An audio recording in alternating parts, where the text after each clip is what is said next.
Hi, this is Nina. Welcome back to NVfineARTstudio. Today we will be talking about clean washes. This is a very common struggle amongst beginners, and today I want to show you the main tools you need to have up your sleeve to get the washes clean in your painting. This tutorial will be very helpful for this week's demonstration on my Patreon, where we will be painting a rocky landscape from Finland. This will be a beginner-friendly demonstration. If you want to paint along, please find me there. The link will be in the description below and in the top corner over here. Without further ado, let's begin. First of all, to make a good clean wash, you need to use an appropriate size brush. Little round brush like that doesn't hold enough pigment for a good wash. If you're using a quarter imperial sheet paper size for your painting, you can pretty much do the entire painting with a brush similar size to NVfineARTstudio Elvor Castanier number 2 or Escoda Aquarel number 14. The next step would be to make a big puddle with correct consistency and value mixture. Correct consistency means that the mixture needs to be anywhere from tea to milk consistency. Tea, it's a pretty much dirty water. It's a very watery mixture. Coffee consistency, it's 70 to 30 water to pigment ratio, and milk consistency is 50-50. Then scoop the paint to grab as much as possible and apply it to the paper. Cover the entire shape evenly, touching the previous bead with every new stroke. Correct the shape at the end if necessary. It obviously doesn't have to be a flat wash. It can be a gradient wash from light to dark or from dark to light, but the technique is the same. You need to cover the whole shape, evenly touching the previous bead with every new stroke. Painting from dark to light is not a very well-known technique in watercolor, so I want to talk about it a bit more. First of all, you need to start with a thicker, at least milk consistency. Just a reminder, milk consistency is a 50-50 ratio mixture, and it needs to be at least in the middle value range. Then you add a little water to the mix and paint above the darker value mixture. The last step, you add pure water to the top part. And then you let the watercolor paint itself and gravity do its work. Using this method, you can either create a smooth gradient or an interesting texture depending on the thickness of the darker wash. I usually use it for texture. Now let's talk about more complex shapes. Reminder, shape doesn't mean object. Shape can include multiple objects, the shadows, reflections, and things like that. Let's paint a tree and a market tent in front of it. First, you need to outline the tree with dry brush marks. Then you fill the tree as one single shape, leaving only a few gaps for the branches, like that. While this is still wet, you need to get the darker mixture ready for the shadows. Please make sure that this mixture is thicker than the one before. Don't add water, only pigment. Also make sure that it's darker.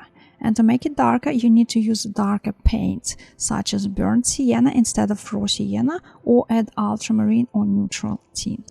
So you paint the shadows wet on wet, then transition to wet on dry and cut around the tent. Then, to make a better suggestion of the shadow, we can start adding cooler tones to the mix. Because the surface is still damp, we can add multiple layers to it and it will not spoil the clarity of the wash. At this point, I'm continuing cutting around the tent. I keep working on the shape under the tent because I'm not really worried about the tree forming hard edges. It shouldn't happen because there is still a little bit that keeps it moist. And at any point I can still connect the shapes and there will be no hard edge in between. Now I'm going to add more blue and violet and connect the shape to the shadow. Here we are, the tree, the gazebo and the shadows painted all as one big shape, and this is a very nice clean wash. Another example is a person and a car, an example where we don't need to cut around the objects but rather merge them. First, we paint a person as a single shape. I'm using burnt sienna for his head, shoulders and top part of the body. And this is to have a color harmony in the silhouette and also really nice warm glow under the neutral tint jacket. When I'm happy with his upper part, I'm quickly suggesting his legs. Again, there is no separation in between his body parts. Even more, I'm actually going to give him a back that will merge with his body. Now, using the same mixture, I'm going to connect this person to the car. And when I'm happy with the silhouette outline, I'm going to add more blue and violet to the mix to create mixture for the shadow and paint the shadow, connecting all the shapes together. And again, while this shape is still wet, you can do all sorts of things to it until you're completely 100% happy with what you see in front of you.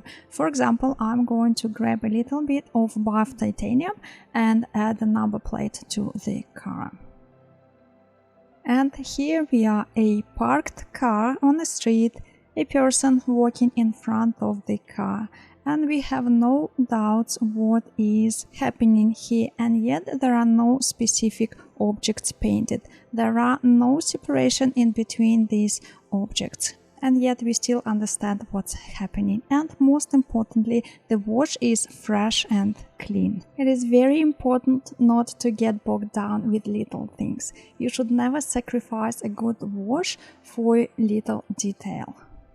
As I mentioned before, this week on Patreon we will be painting a landscape scene from Finland. We will be painting rocks, we will be painting trees and water reflection. So it will be really good exercise to merge the shapes and to achieve a clean and nice wash. It will be beginner friendly, it will be a simple landscape, so if you want to practice, please find me there. The link will be in the description below and also in the top right hand corner. The last thing that I want to talk about is adding texture to the wash and keeping it clean. First of all, theoretically, you should not add any texture to the washes that are in the lighter value range. So the mixture for the wash that you're planning to have texture on needs to be slightly thicker and in the range of middle to dark values for the maximum effect. Also, it would be beneficial to use colors that granulate, such as lunar blue, ultramarine, alizarin, cobalt turquoise, and so on. Okay, first we're gonna fill the shape with even wash. This is exactly what we did before. Every new brush stroke needs to be partially on the wet wash and partially on the dry paper. And obviously you can change the colors, you can change the values, it doesn't have to be a flat wash. Load the brush with water, but not too much, we don't really need too much water. Pick up opaque color and sprinkle over the wash. You obviously can use multiple colors, but probably best if they're opaque, and you can directly apply color for maximum impact as well. Or you can sprinkle with pure water. This will create some sort of cauliflower effect, but for texture. And also you can actually paint with water. So you just grab water on the brush and just paint with water. And what water does is it pushes away the pigment and creates these beautiful marks. Another way of adding texture is using granulating pigments, as I mentioned before. But for this you need to use water and gravity. So at the moment I'm just adding a little bit of water underneath this wash, and because my board is tilted, the previous water, because it's still wet, it drops into the water. And now I'm going to spray it with granulating medium, and it will help the wash to granulate. But again, the most important part is to use granulating pigment. Definitely use a spray gun with water and probably granulating medium if you want to increase the effect of granulation, and tilt your board. And leave it for at least 5-10 minutes for the pigment to mix on the paper and for the gravity to do its work. Hope this was helpful and informative. If so, please subscribe, leave a comment and find me on Patreon if you wish to learn more or just paint along with me. Until my next video, goodbye!